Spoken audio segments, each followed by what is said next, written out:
সুপ্রিয় শিক্ষার্থী, আশা করি সবাই ভালো আছো। আমি প্রফেসর মোহাম্মদ আতর রহমান তোমাদের অনলাইন ক্লাসের 10 নম্বর ক্লাসে স্বাগত জানাচ্ছি। আমি গত 9টি ক্লাসে প্রকল্প ব্যবস্থাপনার বিভিন্ন বিষয় নিয়ে তোমাদের সামনে আলাপ করেছিলাম। আশা করি তোমরা সেগুলো দেখেছো। আজকে আমার 10 নম্বর ক্লাসে তোমাদেরকে উপস্থিত হওয়ার জন্য আবার ধন্যবাদ জানাচ্ছি। আমার আজকের যে বিষয়টি তোমাদেরকে পড়াবো সেটা হলো চ্যাপ্টার নাম্বার 6 রিসোর্স মোবিলাইজেশন, এর বাংলা হলো সম্পদের গতিশীলতা। এই চ্যাপ্টারটা মূলত আমাদের দেশে বিদেশের যে সকল আর্থিক প্রতিষ্ঠান প্রকল্প ক্ষেত্রে অর্থ বিনিয়োগ করে বা অর্থ সহায়তা দেয়, ঋণ সহায়তা দেয় বা বিভিন্ন পরামর্শ দেয়, মূলত সেই সকল প্রতিষ্ঠানগুলোর কিছু বর্ণনা, কিছু বিবরণ, কার্যাবলী ইত্যাদি নিয়ে আমরা তোমাদের সামনে আলাপ করবো ইনশাল্লাহ। এখন দেখো, আমাদের প্রথমেই যে বিষয়টা আমাদের জানতে হবে সেটা হলো যে সম্পদের গতিশীলতা কি বা সম্পদের গতিশীলতার ধারণা, কনসেপ্ট অফ রিসোর্স মোবিলাইজেশন। তোমরা জানো যে সম্পদ শুধুমাত্র সংরক্ষণ করলে হবে না, এর অবশ্যই কার্যকর ব্যবহার নিশ্চিত করতে হবে। আর সম্পদের যদি কার্যকর ব্যবহার নিশ্চিত করা না যায় তাহলে সেই সম্পদ থেকে অধিক ভালো কিছু করা যাবে এটা কিন্তু ভাবা ঠিক হবে না। এখন সম্পদকে আমরা বলি বা মূলধনকে বা অর্থকে আমরা বলি কি লাইফ ব্লাড, অর্থাৎ জীবনের শক্তি। এই জীবনের শক্তি যদি আমরা সঠিকভাবে ব্যবহার করতে না পারি তাহলে যে কোনো প্রতিষ্ঠান সেটা অসারে পরিণত হবে, অর্থাৎ তাদের কাঙ্ক্ষিত লক্ষ্যে কোনো অবস্থাতেই এটা পৌঁছাতে পারবে না। এখন দেখা যাক এক বাক্যে আমি সম্পদের গতিশীলতা কি সেটা বলছি। তোমরা এর ভিতরে স্ক্রিনে বিষয়টা দেখতে পাচ্ছ। তাহলে সম্পদের গতিশীলতা এটা হলো সম্পদের যথোপযুক্ত বা কার্যকর ব্যবহারের জন্য সম্পদ বৃদ্ধি, দক্ষতা, জ্ঞান ও প্রযুক্তির সম্প্রসারণ এবং সামর্থ্যের উন্নয়নের সাথে জড়িত একটি কার্যপন্থা। দেখো, আমি আবার যেটা বলছি সেটা হলো সম্পদের গতিশীলতা হলো সম্পদের যথোপযুক্ত বা কার্যকর ব্যবহারের জন্য সম্পদ বৃদ্ধি, দক্ষতা, জ্ঞান ও প্রযুক্তির সম্প্রসারণ এবং সামর্থ্যের উন্নয়নের সাথে জড়িত পন্থা। সম্পদের গতিশীলতা হলো একটি কার্যপন্থা যার মাধ্যমে সম্পদের যথোপযুক্ত কার্যকর ব্যবহার নিশ্চিত করা যায়। তো এই কার্যকর এবং উপযুক্ত ব্যবহার নিশ্চিত করার মাধ্যমে সম্পদের বৃদ্ধি, তারপরে দক্ষতা, জ্ঞান ও প্রযুক্তির সম্প্রসারণ ঘটানো সম্ভব। তোমাদের প্রশ্ন আসতে পারে, স্যার জ্ঞান আবার এখানে কি? হ্যাঁ, এখানে মানব সম্পদ, যে মানব সম্পদ হলো সম্পদ, অর্থাৎ এইখানে এই সম্পদ বলতে আমরা মানবীয় সম্পদ এবং আমরা বস্তুগত সম্পদ উভয়কেই আমরা এখানে সামনে নিয়ে আসছি। আচ্ছা, এর পরবর্তী টপিকটা দেখো, এখানে সম্পদের গতিশীলতার উদ্দেশ্য। সম্পদের গতিশীলতার উদ্দেশ্য অর্থাৎ কোন কোন উদ্দেশ্য বাস্তবায়ন করার জন্য এই সম্পদের গতিশীলতাটা করা হয়। আবার পরীক্ষায় এটা আসতেও পারে সম্পদের গতিশীলতা কেন করা হয়। সম্পদের গতিশীলতার উদ্দেশ্য এখানে বিভিন্ন বইয়ে বিভিন্ন ভাবে এটা দেওয়া আছে। তবে আমাদের আলোচনার স্বার্থে তোমাদের সিলেবাসের আলোকে আমরা আমাদের বইয়ে অর্থাৎ প্রকল্প ব্যবস্থাপনা এই বইটাতে আমরা 6 ভাগে ভাগ করেছি ও সেভাবেই তোমাদের ক্লাসে আমি উপস্থাপন করছি। দেখো, 1 নম্বর দেখো, প্রাতিষ্ঠানিক কার্য পরিচালনা। প্রাতিষ্ঠানিক কার্য পরিচালনা, টু কন্ডাক্ট অর্গানাইজেশনাল ফাংশন। প্রাতিষ্ঠানিক কার্য, একটা প্রতিষ্ঠান সেটা ছোট হোক বড় হোক, অথবা সরকারি হোক বেসরকারি হোক, প্রকল্প হোক, কোনো স্থায়ী কাজ হোক, যেখানে হোক না কেন, সেই প্রতিষ্ঠানকে কার্যকর বা সঠিকভাবে পরিচালনা করার জন্য অবশ্যই সম্পদের গতিশীলতা প্রয়োজন। অর্থাৎ সেই সম্পদ সংগ্রহ করতে হবে, সেই সম্পদের অধিগত কার্যকর ব্যবহার নিশ্চিত করতে হবে, দক্ষতা অর্জন করতে হবে, সম্প্রসারণ করতে হবে ইত্যাদি। আবার বলছি, প্রাতিষ্ঠানিক কার্য পরিচালনা এর অর্থ হলো যে সম্পদের গতিশীলতার মাধ্যমে প্রতিষ্ঠানের কার্য পরিচালনা করা সম্ভব হয়। কারণ কি, এর মাধ্যমে তো সম্পদ সমূহের কার্যকর ব্যবহার নিশ্চিত করা যায়, ফলে প্রতিষ্ঠান ভালোভাবে চলতে থাকে। নাম্বার 2 আছে পরিকল্পনা ও কৌশলের উন্নয়ন।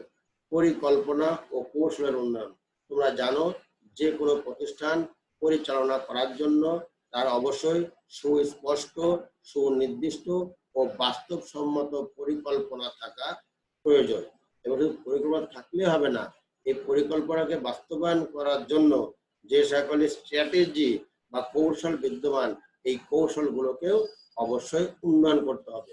আর এই সম্পদের গতিশীলতার মাধ্যমে এই পরিকল্পনা এবং কৌশলের উন্নয়ন ঘটানো খুবই দ্রুত সম্ভব হয়। নাম্বার 3, প্রয়োজনীয় সম্পদ সংগ্রহ। যেমন সম্পদ এর গতিশীলতার মাধ্যমে প্রয়োজনীয় সম্পদ সংগ্রহ করা সম্ভব। এর কারণটা কি? এর কারণ হলো, যেমন সম্পদ সংগ্রহ করবা, সেই সম্পদ দক্ষভাবে ব্যবহার করবা, সেই তারপরে যারা মানব সম্পদ আছে তাদেরকে ট্রেনিং এর মাধ্যমে তাদের দক্ষ করে তুলবা। এই বিষয়গুলো যখন আমরা সঠিকভাবে ভালোভাবে আমরা সম্পাদন করতে পারবো, তখন প্রয়োজনীয় সম্পদ অতি দ্রুত যে কোনো জায়গায় থেকে আমাদের সংগ্রহ করা সম্ভব হবে। আমি ছোট্ট একটা উদাহরণ দিতে যাই। এখানে ধরো তোমার প্রতিষ্ঠানের বা কোনো প্রকল্পের সম্পদের গতিশীলতা এটা খুবই ভালো, এটা কোনো ধরনের কোনো সমস্যা নাই। এই সম্পদের গতিশীলতা যদি আমরা সঠিকভাবে করতে পারি, তাহলে যে কোনো প্রতিষ্ঠান কিন্তু আমাদেরকে ঋণ দিবে বা অর্থ সহায়তা দিবে। কারণ যে কোনো দেশের একটা প্রকল্প বাস্তবায়নের বৈশিষ্ট্যের আলোকে, অর্থাৎ কিভাবে বাস্তবায়ন করা হলো, বাস্তবায়িত হলো কিনা, এই সমস্ত বিষয় বিবেচনা করে পরবর্তীতে বিশ্ব ব্যাংক সহ অন্যান্য আন্তর্জাতিক প্রতিষ্ঠান, আঞ্চলিক প্রতিষ্ঠান, এমনকি সরকারি ব্যাংক বা আর্থিক প্রতিষ্ঠানগুলো তাদেরকে সম্পদ অর্থাৎ অর্থ সরবরাহ দেওয়ার জন্য সিদ্ধান্ত গ্রহণ করেন। এই যে বিষয়টা, সম্পদ সংগ্রহ, আমি আবার বলছি, দেখো সম্পদ সংগ্রহ করতে গেলে, বিশেষ করে অর্থ সংগ্রহ করতে গেলে আমাদের সম্পদের গতিশীলতা অত্যন্ত প্রয়োজন। কারণ পূর্ববর্তী প্রকল্প সমূহের সম্পদের গতিশীলতাকে বিবেচনা করেই পরবর্তী প্রকল্পের আন্তর্জাতিক, আঞ্চলিক, দেশীয়, বিদেশীয় বিভিন্ন প্রতিষ্ঠান এই অর্থ সরবরাহের সিদ্ধান্ত গ্রহণ করেন। এরপরে আছে 4 নম্বরে সম্পদের কার্যকর ব্যবহার। তোমরা জানো যে সম্পদের কার্যকর ব্যবহারের উপরে প্রাতিষ্ঠানিক সফলতা বহু গুণে নির্ভর করে। এই সম্পদের কার্যকর ব্যবহার করার জন্য সম্পদের গতিশীলতা অত্যন্ত প্রয়োজন। কারণ কি? কারণ হলো সম্পদের গতিশীলতার মাধ্যমেই সম্পদের উপযুক্ত ব্যবহার হয়, সম্পদের দক্ষতা অর্জন করা যায় এবং এই সম্পদ পরবর্তী কাজগুলোতে এটা প্রয়োগ করা সম্ভব হয়। এই কারণে আমরা বলতে পারি সম্পদের গতিশীলতার মাধ্যমেই সম্পদের কার্যকর ব্যবহার নিশ্চিত হয়। নাম্বার 5, যথাসময়ে প্রকল্প বাস্তবায়ন। এবার যে কোনো প্রকল্প বাস্তবায়ন করার জন্য এর সময়, যে সময়টা দেওয়া আছে, এই সময়টা অত্যন্ত গুরুত্বপূর্ণ। অর্থাৎ পূর্ব নির্ধারিত সময়ের ভিতরে অবশ্যই প্রকল্প বাস্তবায়ন করা উচিত। যদি যথাযথ সময়ের মাধ্যমে বা উপযুক্ত বা নির্ধারিত সময়ের মধ্যে যদি প্রকল্প বাস্তবায়ন করা সম্ভব না হয়, তাহলে কিন্তু প্রকল্প ব্যয় বহুগুণ বেড়ে যায়। অনেক সমস্যা আছে, তার ভিতরে সবচাইতে বড় যে সমস্যাটা সেটা হলো কি, প্রকল্প ব্যয় বহু গুণে বেড়ে যায়। এরপরে এই জন্য এই যথাসময়ে প্রকল্প বাস্তবায়ন করার জন্য সম্পদের গতিশীলতাকে অবশ্যই বিশ্লেষণ করতে হবে এবং সম্পদে এবং যথাসময়ে প্রকল্প বাস্তবায়ন করতে হবে। সর্বশেষ নাম্বার 6 সহায়তাকারীদের উৎসাহ প্রদান।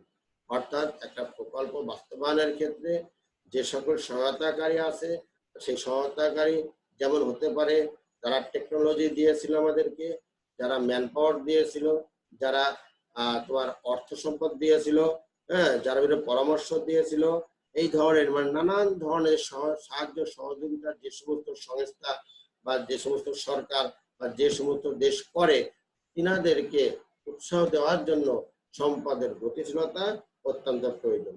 কারণ সম্পদের গতিশীলতার আলোকেই এই সকল অন্যান্য প্রতিষ্ঠানগুলো, আন্তর্জাতিক প্রতিষ্ঠানগুলো এরা করে কি এই প্রকল্পে সহায়তা প্রদান করে। এর পরবর্তী টপিকটা দেখো, প্রকল্প অর্থায়নের সংজ্ঞা। প্রকল্প অর্থায়নের সংজ্ঞা বা প্রকল্প অর্থায়নের ধারণা, concept or definition of project financing.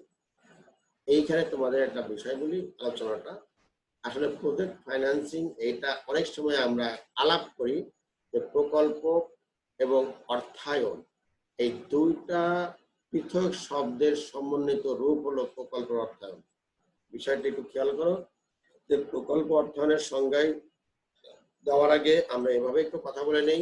প্রকল্প অর্থায়ন এটা দুটো শব্দের সমন্বিত রূপ, তাদের একটা হলো প্রকল্প এবং আরেকটা হলো অর্থায়ন। এইটা জানার আগে আমাদেরকে জানতে প্রকল্প যে প্রকল্প তোমরা জানো, এর ভিতরে জেনে গিয়েছো, আমি তারপরেও আলোচনার খাতিরে বলছি। প্রকল্প হলো একটি কতকগুলো কাজের সমষ্টি। প্রকল্প হলো কতকগুলো কাজের ধারাবাহিক সমষ্টি, যার একটি শুরু এবং শেষের সময় নির্ধারিত থাকে।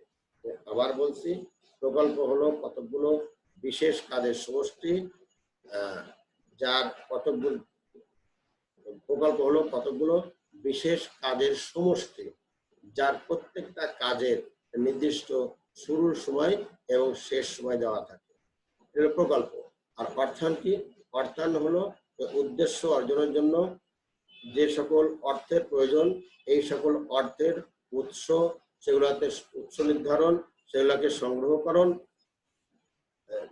এখানে উৎস, এই সমস্ত সম্পদগুলোকে সংগ্রহ করা, তাদের উৎস নির্ধারণ করা, এরপরে হলো তাদের সংরক্ষণ করা এবং প্রয়োজনীয় যথাযথ ব্যবহার নিশ্চিত করা। এই প্রক্রিয়াকে বলা হয় অর্থায়ন। আমি আবার বলছি, অর্থায়ন হলো এমন একটি প্রক্রিয়া যার মাধ্যমে প্রয়োজনীয় অর্থের উৎস নিশ্চিত করা যায়, এরপরে অর্থ সংগ্রহ করা যায়, অর্থ সংরক্ষণ করা যায় এবং উপযুক্ত ব্যবহার নিশ্চিত করা যায়। এখন যদি আমরা এই প্রকল্প এবং অর্থায়ন এই দুটো শব্দকে আমরা একত্রীকরণ করে একটা বাক্যে দিই, একটা বাক্যে প্রকল্প অর্থায়নের আমরা সংজ্ঞা দিই, দেখো তাহলে কি হয়, যেটা তোমরা স্ক্রিনে এই সময় দেখতে পাচ্ছ। প্রকল্প অর্থায়ন হলো প্রকল্পের কাজ সুষ্ঠুভাবে পরিচালনা করতে কখন কি পরিমাণ মূলধনের প্রয়োজন হবে, কোন কোন খাত হতে প্রয়োজনীয় অর্থ সংগ্রহ করা হবে এবং কিভাবে অর্থের সর্বোচ্চ ব্যবহার করে প্রাতিষ্ঠানিক লক্ষ্যার্জন নিশ্চিত করা যাবে, তার সাথে সম্পৃক্ত কাজের সমষ্টি। মানে প্রকল্প অর্থায়ন হলো কতগুলো কাজের সমষ্টি, যার মাধ্যমে প্রকল্পর কাজগুলো সঠিকভাবে বাস্তবায়ন করার জন্য কখন কি পরিমাণ মূলধনের প্রয়োজন হবে, কোন কোন খাত থেকে সেই মূলধনের সংগ্রহ করা হবে এবং কিভাবে ওই সংগৃহীত অর্থের সর্বোচ্চ ব্যবহার নিশ্চিত করে প্রকল্পের লক্ষ্যার্জন সম্ভব হবে, এই বিষয়গুলো প্রক্রিয়াকে বলা হবে প্রকল্পের অর্থায়ন। এখন দেখো, আমরা পরবর্তীতে আমরা যে বিষয়গুলো পড়ব সেগুলো হলো প্রকল্পের অর্থায়নের সাথে জড়িত বেশ কিছু প্রতিষ্ঠানের নাম, অর্থাৎ প্রকল্প কয়েকটি বিশেষ প্রতিষ্ঠান, যে প্রতিষ্ঠানগুলো প্রকল্পকে বিভিন্নভাবে এটা সাহায্য সহযোগিতা করে থাকে। মোটামুটি এইটা হলো আমাদের একটা স্লাইড আমাদের এখানে আমরা শেষ করব। এখন ওই যে যেগুলো বিদেশি বা দেশি যে সংস্থাগুলো আমাদের অর্থায়ন করবে, এগুলো আমরা পরবর্তী ফাইল থেকে আমরা এখানে নিয়ে আসছি, তোমরা একটু খেয়াল করবে বিষয়টা। আর আরেকটা বিষয় হলো সেটা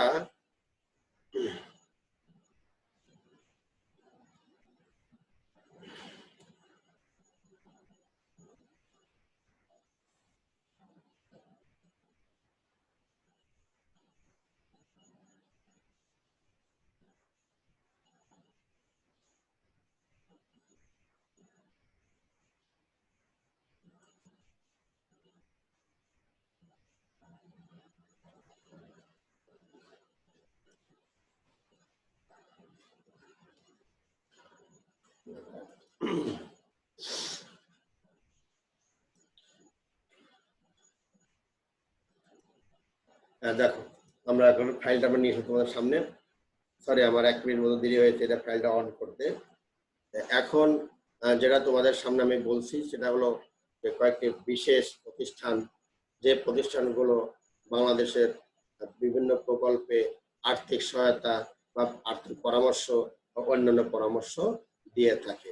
এর প্রথম হলো দেখো, বাংলাদেশ উন্নয়ন bank limited, Bangladesh development bank limited, এটাকে আমাদের সাবেক আমরা শিল্প ব্যাংক বলছি। এখানে আমরা প্রায় 9টা প্রতিষ্ঠানের আমরা নাম প্রথমে তোমাদেরকে ব্যাপারটা নিয়ে একটু আলাপ করব। এখানে আরো আছে ছোট বড়, কিন্তু আমরা আলোচনার স্বার্থে এই মোটামুটি 9টি প্রতিষ্ঠানকে নিয়ে এসেছি। পরবর্তীতে আরো সরকারি প্রকল্পে আরো কিছু প্রতিষ্ঠান ঋণ সহায়তা বা অর্থ সহায়তা প্রদান করে, সেগুলো আমরা পরে আলাপ করব। এখন দেখো যে বাংলাদেশ ডেভেলপমেন্ট ব্যাংক লিমিটেড অর্থাৎ বিডিবিএল বলা হয়। এই বিডিবিএল এই প্রতিষ্ঠানটা এটা 1972 সালের 31শে অক্টোবর বাংলাদেশ শিল্প ব্যাংক হিসাবে প্রতিষ্ঠা লাভ করে। বাংলাদেশ শিল্প ব্যাংকে প্রতিষ্ঠা লাভ করে 1972 সালের 31শে অক্টোবর। দেশের শিল্পায়নের লক্ষ্য নিয়ে রাষ্ট্রপতির আদেশে শিল্প ব্যাংক অধ্যাদেশ 129 বলে তৎকালীন পাকিস্তান শিল্পায়ন ব্যাংক এবং ইকুইটি পার্টিসিপেশন ফান্ড এর মাধ্যমে এর বাংলাদেশে অবস্থিত শাখার যাবতীয় দায় সম্পত্তি নিয়ে বাংলাদেশ শিল্প ব্যাংক প্রতিষ্ঠা লাভ করে। এই প্রতিষ্ঠানটি পরবর্তীতে এরা করে কি বাংলাদেশ উন্নয়ন ব্যাংক নাম ধারণ করে বর্তমানে এটা চালু আছে। এখন এই ব্যাংকের মালিকানা সরকারি এবং যৌথ মালিকানাধীন।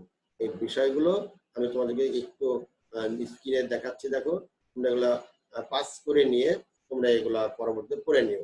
এটা এখানে আমাদের পড়তে হবে, এই ব্যাংকের উদ্দেশ্য পড়তে হবে, ব্যাংকের কার্যাবলী পড়তে হবে। দেখো তোমরা দেখতে পাচ্ছ কার্যাবলী, তারপরে এগুলো তোমরা ভালোভাবে পড়ে নেবে। এছাড়া এগুলোতে বইয়ে অথবা এখন ওয়েবসাইটেও এগুলো দেওয়া আছে, জাস্ট গুগলে গিয়ে বাংলাদেশ ডেভেলপমেন্ট ব্যাংক লিমিটেড যেটা তোমরা সার্চ দাও, এই সম্পর্কে আরো লেটেস্ট তথ্যগুলো তোমরা অতি সহজেই পেতে পারো।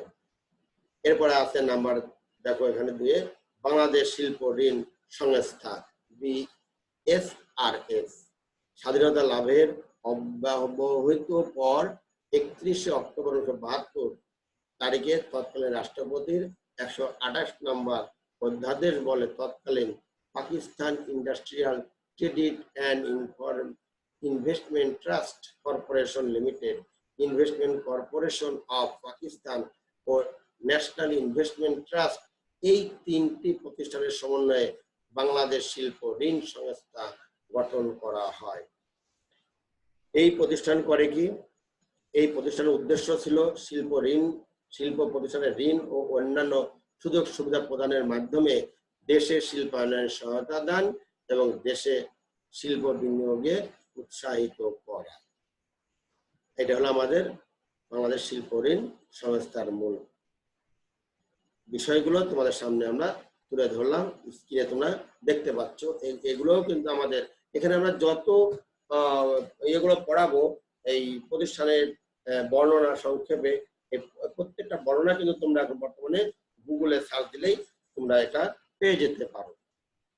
নাম্বার 3-এ দেখো আছে যে bank of small industries and commerce Bangladesh limited অর্থাৎ BASIC বেসিক ব্যাংক।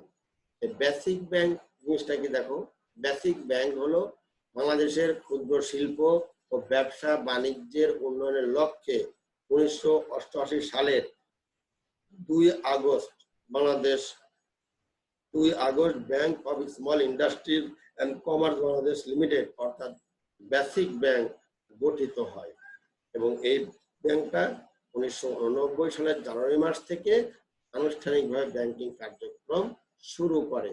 একটা কথা মনে রাখবে, এই ব্যাংকটা একটা বিশেষায়িত প্রতিষ্ঠান হলেও কোম্পানি আইন অনুযায়ী নিবন্ধিত। এটা কিন্তু একটা স্পেশালাইজড একটা ব্যাংক, একটা বিশেষায়িত ব্যাংক, তারপরেও এটা কোম্পানি আইন অনুযায়ী এটা গঠিত হয়। এটা পরিচালিত হয় বাংলাদেশ সরকার ও বিসিসি ফাউন্ডেশনের যৌথ উদ্যোগে। এখানে এর মূলধন দেওয়া আছে, ব্যবস্থাপনা ও পরিচালনার দেওয়া আছে এবং কার্যাবলী দেওয়া আছে। এই বিষয়গুলো তোমরা ভালো করে বই থেকে অথবা স্লাইড থেকে অথবা ইন্টারনেট থেকে ভালো করে পড়ে নেবা। এরপর আমাদের বাংলাদেশ ক্ষুদ্র কুটির শিল্প সংস্থা, তাকে আমরা বিসিক বলি। এই বাংলাদেশ ক্ষুদ্র কুটির শিল্প সংস্থা, আগে বলেনি, এইটা কিন্তু কোনো ব্যাংক না, কিন্তু এটা আমাদের বিভিন্ন প্রকল্পে এটা আর্থিক সহায়তা বা পরামর্শ বা অন্যান্য লজিস্টিক সাপোর্ট তারা প্রদান করে। যদিও এটা ব্যাংক না, তারপরেও বিসিকের অনুমোদনে বা বিসিকের সুপারিশে বড় বড় ব্যাংকগুলো প্রকল্পকে লোন বা অন্যান্য আর্থিক সুবিধা প্রদান করে। এখন দেখো এই সম্পর্কে স্লাইডে আছে, আমি একটু এখান থেকে তোমাদের সামনে তুলে ধরছি। বাংলাদেশ ক্ষুদ্র ও কুটির শিল্প সংস্থা বিসিক 1957 সালে প্রতিষ্ঠিত পূর্ব পাকিস্তান ক্ষুদ্র ঋণ সংস্থার উত্তরসূরি। বাংলাদেশের ক্ষুদ্র ও কুটির শিল্পের সমৃদ্ধি নিশ্চিতকরণ, বিদ্যমান ক্ষুদ্র ও কুটির শিল্পের উৎপাদনশীলতা বৃদ্ধি, শিল্পে বিনিয়োগকৃত আর্থিক সম্পদের কাম্য ব্যবহার নিশ্চিতকরণ, শিল্প নগরী প্রতিষ্ঠার মাধ্যমে অবকাঠামোগত সুবিধা প্রদান ইত্যাদি বিভিন্ন উদ্দেশ্য অর্জনের জন্য এই সংস্থা শুরু হতে কাজ করে থাকে। কারণ আমরা জানলাম যে বিসিক এটা সরাসরি কাউকে ঋণ না দিলেও এই প্রতিষ্ঠানটা বাংলাদেশের ক্ষুদ্র ও কুটির শিল্পের বিভিন্ন প্রকল্পে এর প্রবৃদ্ধি নিশ্চিত করার জন্য, বিদ্যমান ক্ষুদ্র কুটির শিল্পের উৎপাদনশীলতা বৃদ্ধি করার জন্য এবং সম্পদের কার্যকর ব্যবহার নিশ্চিত করে বাংলাদেশের অর্থনীতিতে অবদান রাখার জন্য এই বিসিক গুরুত্বপূর্ণ ভূমিকা রেখে চলেছে। এখানে দেখো বিসিকের ব্যবস্থাপনা পরিচালনা এই বিষয়গুলো আমরা এখানে দেখাচ্ছি তোমাদেরকে, তোমরা এটা স্লাইডে দেখে নিতে পারবা। বিসিকের উদ্দেশ্য এবং কাজ এই বিষয়গুলো আমরা এখানে তোমাদের সামনে তুলে ধরেছি। আচ্ছা, এর পরবর্তী যেটা আছে সেটা হলো যে বাংলাদেশ পুঁজি বিনিয়োগ সংস্থা, ইনভেস্টমেন্ট কর্পোরেশন অফ বাংলাদেশ, তাকে আমরা আইসিবি সংক্ষেপে বলি। আইসিবি হলো একটি আর্থিক প্রতিষ্ঠান। আইসিবি কিন্তু কোনো ব্যাংক না, আইসিবি হলো এটা পুঁজি বিনিয়োগ সংস্থা অথবা এটা আর্থিক প্রতিষ্ঠান, যারা বিভিন্ন জায়গায় এটা বিভিন্ন প্রকল্পে ঋণ সুবিধা প্রদান করে। এখন এটা দেখো, এটা গঠিত হয়েছে আইসিবি অর্থাৎ বাংলাদেশ পুঁজি বিনিয়োগ সংস্থা। এটা 1976 সালের 1 অক্টোবর তারিখে ইনভেস্টমেন্ট কর্পোরেশন অধ্যাদেশ নাম্বার 40 অধ্যাদেশ এর মাধ্যমে এটা গঠিত হয়। এরপরে এর মূলধনের পরিমাণ দেওয়া আছে, এরপরে ব্যবস্থাপনা পরিচালনার কিভাবে হয় সেগুলো দেওয়া আছে, এরপরে আইসিবির উদ্দেশ্য দেওয়া, দেখো এখানে কার্যাবলী। এই বিষয়গুলো তোমরা এখান থেকে অবশ্যই আস্তে আস্তে পড়ে নেবা, কারণ এগুলো আমাদের খুব প্রয়োজন এবং এগুলো আমি এর আগেও বলেছি, এখনো বলছি যে এগুলো হলো আমাদের ইন্টারনেটে প্রত্যেকটা বিষয় এখানে পাওয়া যায়। আচ্ছা, এরপরে যেটা আছে বাংলাদেশ কৃষি ব্যাংক। দেখো এখানে তোমরা স্লাইডে দুটো দেখতে পাচ্ছ, যার একটা হলো বাংলাদেশ কৃষি ব্যাংক। এটা কিন্তু একটা স্পেশালাইজড ব্যাংক। কৃষি ব্যাংক হলো একটা স্পেশালাইজড ব্যাংক, এটা সাধারণ ব্যাংকিং কার্যক্রম এরা পরিচালনা করে না। 1973 সালে রাষ্ট্রপতির 27 নম্বর আদেশ বলে বাংলাদেশ কৃষি ব্যাংক প্রতিষ্ঠিত হয়। দেশের কৃষি খাতের উন্নয়ন, খাদ্যের স্বয়ংসম্পূর্ণতা অর্জন, বিভিন্ন দুর্যোগ দুর্বিপাকে ক্ষতিগ্রস্ত কৃষকদের পুনর্বাসন, কৃষি খাতে প্রয়োজনীয় ঋণ সরবরাহ, কৃষি শিল্পের উন্নয়ন ইত্যাদি ক্ষেত্রে প্রয়োজনীয় ঋণ সুবিধা প্রদানের লক্ষ্যেই এই ব্যাংকটি প্রতিষ্ঠা হয়। বাংলাদেশে কৃষি খাতে ঋণ দেওয়ার জন্য এটি সর্বোচ্চ একটি সরকারি প্রতিষ্ঠান। এই প্রতিষ্ঠান করে কি? কৃষকদের মৎস্য চাষ, পশুপালন, হাঁস মুরগির খামার, বনজ সম্পদ, উদ্যান উন্নয়ন, কোল্ড স্টোরেজ স্থাপন উন্নয়ন, মৎস্য প্রক্রিয়াকরণ ইত্যাদি প্রকল্পগুলোতে আর্থিক স্বল্প মেয়াদী বা দীর্ঘমেয়াদী আর্থিক সুবিধা প্রদান করে। এরপর ডাটা আছে রাজশাহী কৃষি উন্নয়ন ব্যাংক। এটাও কিন্তু একটা কৃষি ব্যাংক, তবে এইটা শুধুমাত্র তৎকালীন বরেন্দ্র অঞ্চলের অর্থাৎ বর্তমানে রাজশাহী বিভাগের এই অঞ্চলগুলোতে এরা ঋণ সুবিধা প্রদান করে। এখন এই বিষয়টা একটু বলে নিই। দেখো, 1927 সালের মার্চ মাসের 15 তারিখে রাজশাহী বিভাগে অবস্থিত বাংলাদেশ কৃষি ব্যাংকের সকল কার্যালয় ও শাখায় একীভূত করে এবং সকল দায় দেনা ও সম্পদ গ্রহণ করে রাজশাহী কৃষি উন্নয়ন ব্যাংক রাজশাহী বিভাগ তথা সমগ্র বরেন্দ্র অঞ্চলে কৃষি ঋণ সরবরাহকারী আর্থিক প্রতিষ্ঠান হিসাবে ব্যাংকিং কার্যক্রম শুরু করে। মানে এইটা কিন্তু এই ব্যাংকটা একসময় বাংলাদেশ কৃষি ব্যাংকের ছিল, কিন্তু রাজশাহী অঞ্চলের তৎকালীন বরেন্দ্র অঞ্চলে কৃষকদের ঋণ সহায়তা প্রদানের জন্য এই ব্যাংকটা গঠন করা হয় এবং তৎকালীন বাংলাদেশ কৃষি ব্যাংকের রাজশাহী অঞ্চলের যত শাখাগুলো ছিল এই শাখাগুলোর সমস্ত দায় দেনা এটা অধ্যয়ন করে তাদের ব্যাংকিং কার্যক্রম চালিয়ে যাচ্ছে। এরপর আমাদের মর্যাদার বিষয়, এটা আমাদের আত্ম অহংকারের বিষয়, সেটা হলো গ্রামীণ ব্যাংক। গ্রামীণ ব্যাংক এটা আত্ম অহংকার, আত্মমর্যাদা। এটা এই কারণে বললাম যে বাংলাদেশের একমাত্র প্রতিষ্ঠান গ্রামীণ ব্যাংক, যে ব্যাংকটা আমাদের নোবেল পুরস্কার জয়ী হয়েছেন। এই গ্রামীণ ব্যাংক এবং এই গ্রামীণ ব্যাংকের প্রতিষ্ঠাতা ডক্টর মোহাম্মদ ইউনূস দুজনেই কিন্তু বাংলাদেশের এটা নোবেল বিজয়ী দুটো প্রতিষ্ঠান, একজন ব্যক্তি, একজন প্রতিষ্ঠান। তোমরা জানো যে বাংলাদেশে কিন্তু নোবেল জয়ী দুজন আছে, একটা হলো ডক্টর মোহাম্মদ ইউনূস আর একটা উনার প্রতিষ্ঠিত গ্রামীণ ব্যাংক। এই গ্রামীণ ব্যাংকের গ্রামীণ ব্যাংক আসলে এটা দীর্ঘমেয়াদী বা বড় বড় প্রতিষ্ঠানে এটা ঋণ দেয় না। এরা করে গ্রামের ভূমিহীন ও দুস্থ জনগণ এবং মহিলাদের ভিতরে ঋণ সহায়তা প্রদান করে। আরেকটা বিষয় বলে নিই, গ্রামীণ ব্যাংক এমন একটি ব্যাংক যে ব্যাংক জামানত ছাড়াই দুস্থ ভূমিহীন কৃষকদের বা মহিলাদের ঋণ সহায়তা প্রদান করে। এখন একটু খেয়াল করো যে গ্রামীণ ব্যাংক এটা প্রথমে প্রকল্প হিসাবে 1976 সালে চট্টগ্রাম জেলার জোপড়া গ্রামে কাজ শুরু করে। এই প্রকল্পের সফলতার কারণেই 1979 সালের নভেম্বর মাসে টাঙ্গাইল জেলাতেও এই প্রকল্প বর্ধিত করা হয়। 1983 সালের 2 অক্টোবর সরকার গ্রামীণ ব্যাংক অধ্যাদেশ জারি করে এই প্রকল্পকে গ্রামীণ ব্যাংক নামে স্বতন্ত্র ব্যাংক হিসাবে রূপদান করে। আমরা কি বুঝলাম? গ্রামীণ ব্যাংক প্রথমে কিন্তু জোপড়া প্রকল্প অর্থাৎ চট্টগ্রাম জেলার জোপড়া গ্রামে জোপড়া প্রকল্প নামে এই প্রতিষ্ঠানটা প্রথমে গঠিত হয় এবং এই প্রতিষ্ঠানের সফলতা বা এই প্রকল্পের সফলতার ধারাবাহিকতায় পরবর্তীতে টাঙ্গাইল জেলাতেও এটা সম্প্রসারণ করা হয়। পরবর্তীতে 1983 সালে বাংলাদেশ সরকার গ্রামীণ ব্যাংক অধ্যাদেশ জারি করে এই প্রকল্পকে গ্রামীণ ব্যাংক নাম দিয়ে এটার স্বতন্ত্র ব্যাংক হিসাবে প্রতিষ্ঠা লাভ করে। এই গ্রামীণ ব্যাংকের অনেক প্রকল্প আছে, গ্রামীণ ব্যাংকের প্রকল্প আছে, তাদের কার্যাবলী আছে, তাদের উদ্দেশ্য আছে, তাদের বর্তমান অবস্থা আছে, তাদের ভবিষ্যৎ কর্মসূচি আছে। এই বিষয়গুলো গ্রামীণ ব্যাংকের ওয়েবসাইটে তোমরা ঢুকে ডিটেলস তোমরা এগুলা জেনে নিও। এরপর আছে Bangladesh house building finance corporation.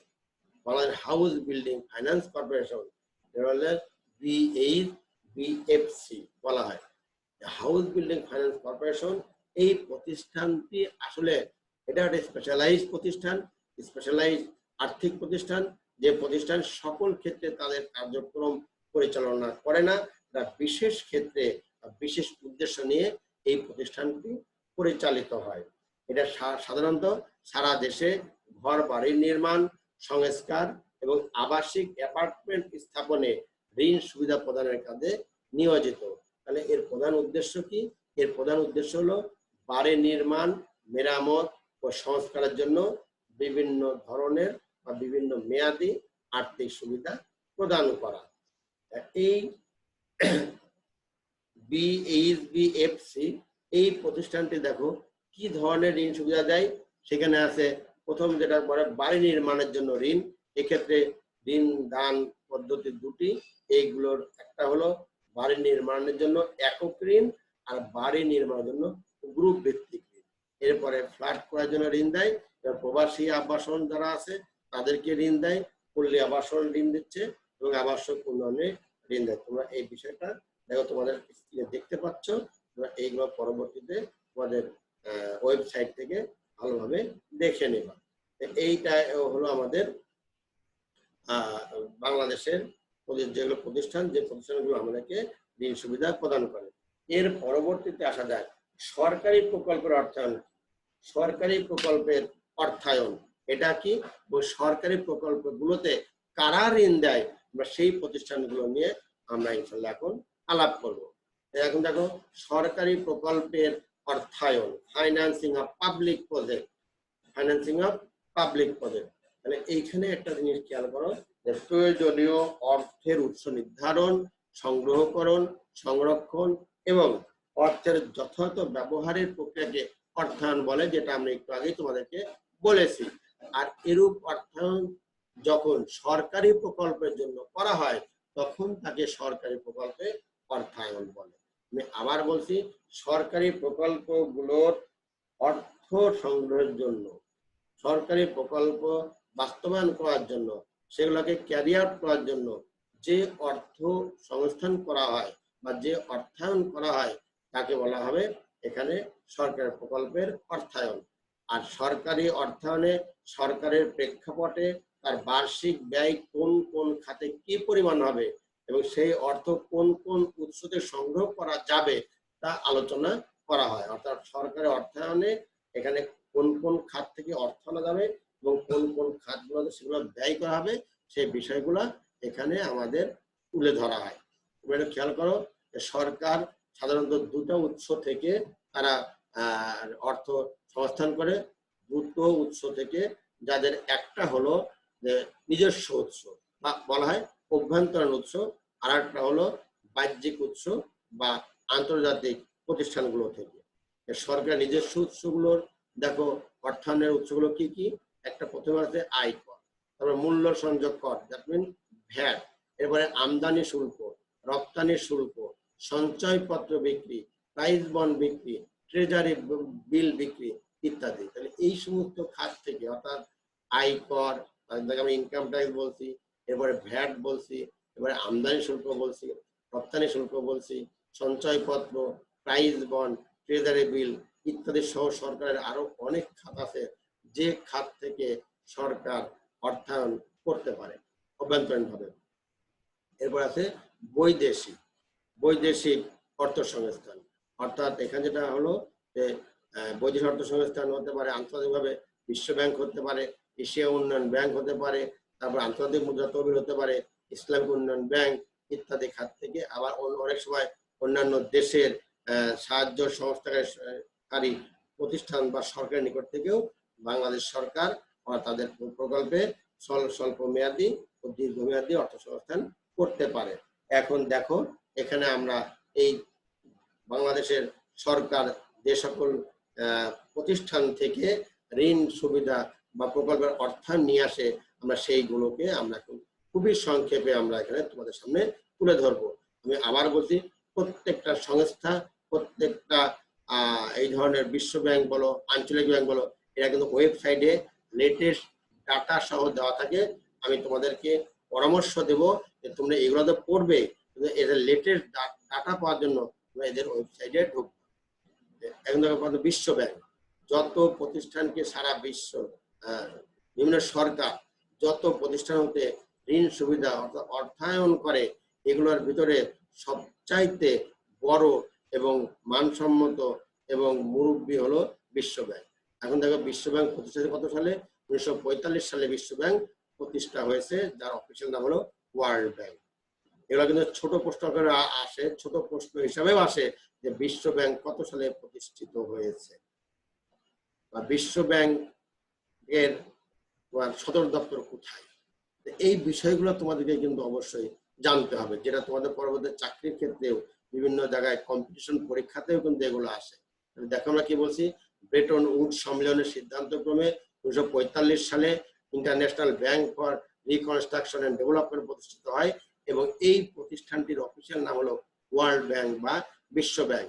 এটি একটি আন্তর্জাতিক আর্থিক প্রতিষ্ঠান যা অর্থনৈতিক অগ্রযাত্রার অর্থায়ন, পরামর্শ, গবেষণা ইত্যাদি ক্ষেত্রে উন্নয়ন ও অনুন্নত বিশ্বকে সহায়তা প্রদানের উদ্দেশ্যে পরিচালিত হয়। আর এর সদর দপ্তর হলো যুক্তরাষ্ট্রের রাজধানী ওয়াশিংটনে। তোমরা লাল ইত্যাদি এখানে অবশ্যই দেখতে পাচ্ছ।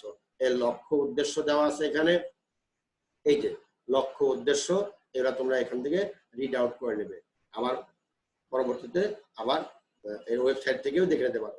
এরপর আছে আইডিএ, ইন্টারন্যাশনাল ডেভেলপমেন্ট অ্যাসোসিয়েশন। এখানে তোমাদের একটু কথা বলে নেই, পরীক্ষায় কিন্তু এভাবে আসে আইডিএ এর পরিপূর্ণ রূপ কোনটি, 1 মার্কের জন্য লিখতে হয় যে আইডিএ এর পরিপূর্ণ রূপ হলো ইন্টারন্যাশনাল ডেভেলপমেন্ট অ্যাসোসিয়েশন।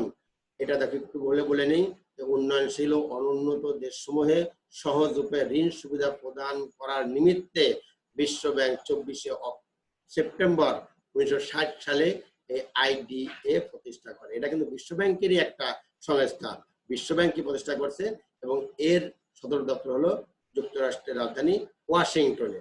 বর্তমানে এর সদস্য সংখ্যা আছে 183।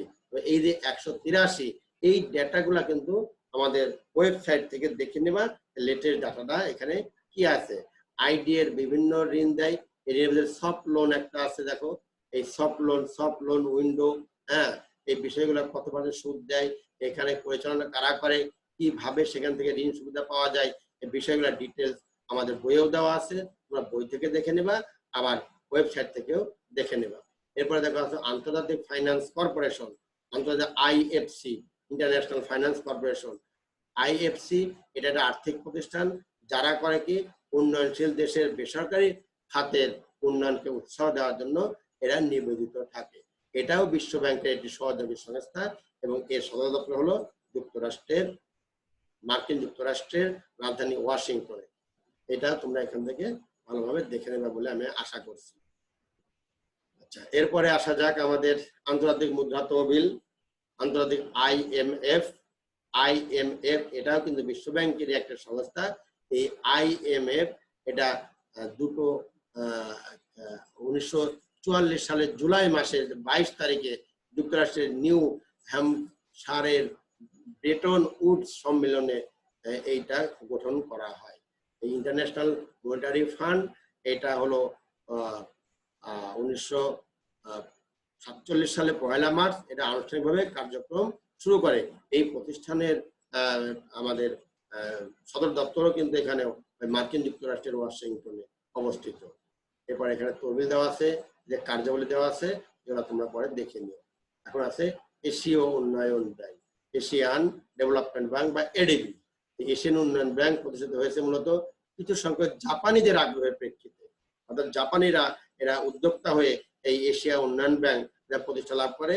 এটা এরা করছে কি দেখো, জাপানিরা 1962 সালে ব্যাংকের মাধ্যমে আঞ্চলিক অর্থনৈতিক উন্নয়নের লক্ষ্যে বেসরকারি পরিকল্পনা ও চিন্তাধারা গ্রহণ করেন এবং এর সাথে পরবর্তীতে জাপানের সরকারও সম্পৃক্ত হয়ে এই বিশ্ব ব্যাংক গ্রহণের উদ্যোগ গ্রহণ, এই এশিয়ান উন্নয়ন ব্যাংক এটা প্রতিষ্ঠার উদ্যোগ গ্রহণ করেন।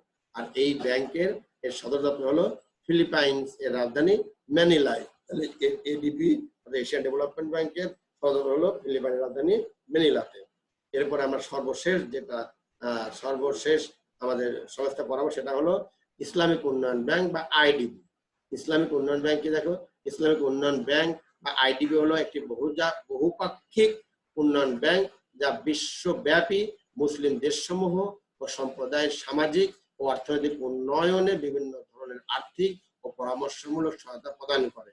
এটা এটা সারা বিশ্বে মুসলিম দেশ আছে, মুসলিম সম্প্রদায় আছে, জাতি আছে, তাদের আর্থিক পরামর্শ, আর্থিক সুবিধা ও আর্থিক পরামর্শ দেওয়ার জন্য এটা গঠিত হয়। এই ব্যাংকের সদর দপ্তর হলো সৌদি আরবের জেদ্দাতে। সৌদি আরবের জেদ্দাতে এর সদর দপ্তর। এখন তোমাদের সর্বশেষ আমি একটা টপিক পড়াবো আজকে, তাই এই টপিকটা আমাদের শেষ টপিক।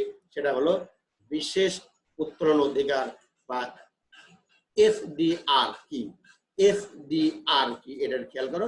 এখানে আমরা সংজ্ঞা পড়াবো, এরপরে বৈশিষ্ট্য, এই দুটো বিষয় আমরা পড়াবো। হয়তো আমার হাতে আর 1 মিনিট সময় আমি পাবো ইনশাআল্লাহ, যদি পাই আর কি, না হলে এখানে শেষ হয়ে যাবে। তোমরা দেখো তো, IMF 1969 সালে এর সদস্য দেশগুলোকে সরবরাহের জন্য একটি আন্তর্জাতিক রিজার্ভের প্রচলন শুরু করে, যা বিশেষ উত্তোলন অধিকার বা এসডিআর নামে পরিচিত। এটা কিন্তু IMF, ইন্টারন্যাশনাল মনিটারি ফান্ড, তার সদস্য দেশগুলোকে অর্থ সরবরাহের জন্য একটি আন্তর্জাতিক রিজার্ভের প্রচলন শুরু করে, যেটাকে আমরা এসডিআর বা স্পেশাল ড্রয়িং রাইট বা বিশেষ উত্তোলন অধিকার হিসাবে আমরা বলছি। যে কোনো ধরনের সার্বজনীন মুদ্রার বিপরীতে এই এসডিআর বিনিময় করা হয়। এসডিআর কে বিশ্বের পেপার গোল্ড বা কাগজে মুদ্রাও বলা হয়। এই বিষয়টা তোমরা এখান থেকে ভালো করে পড়ে নেবে আশা করি। এরপরে এসডিআর এর কাঠামো বৈশিষ্ট্য। এখান থেকে বৈশিষ্ট্য হলো কি, এসডিআর কাগজে মুদ্রার ন্যায় লেনদেন করা যায় না। বস্তুত একে স্বর্ণ বলা যায় না, শুধুমাত্র ডলার বা স্বর্ণের মতো আন্তর্জাতিক রিজার্ভ বৃদ্ধির জন্য সরবরাহ করা যায়। এসডিআর আন্তর্জাতিক মুদ্রা তহবিল দ্বারা সৃষ্ট এবং সদস্য দেশের মধ্যে এর বন্টন অধিকারও IMF এর উপর ন্যস্ত থাকে। এসডিআর ইস্যু করার পর IMF নিজেই তার সংরক্ষণের দায়িত্বে নিয়োজিত থাকে। 5 নম্বর, প্রয়োজনে ঋণ প্রদান ও গ্রহণের এসডিআর ব্যবহৃত হয় এবং এই লেনদেনের সুদ ধার্য করা হতে পারে। মোটামুটি এ পর্যন্ত আমাদের ক্লাস। আজকে আমার 10ম ক্লাস শেষ হলো। ইনশাআল্লাহ আগামী 11 নম্বর ক্লাস দেখার জন্য বা ক্লাসটা করার জন্য তোমাদেরকে আমি বিশেষভাবে আমন্ত্রণ জানিয়ে আমার ক্লাস আমি আজকে এখানে শেষ করছি। আল্লাহ হাফেজ, সবাই ভালো থেকো।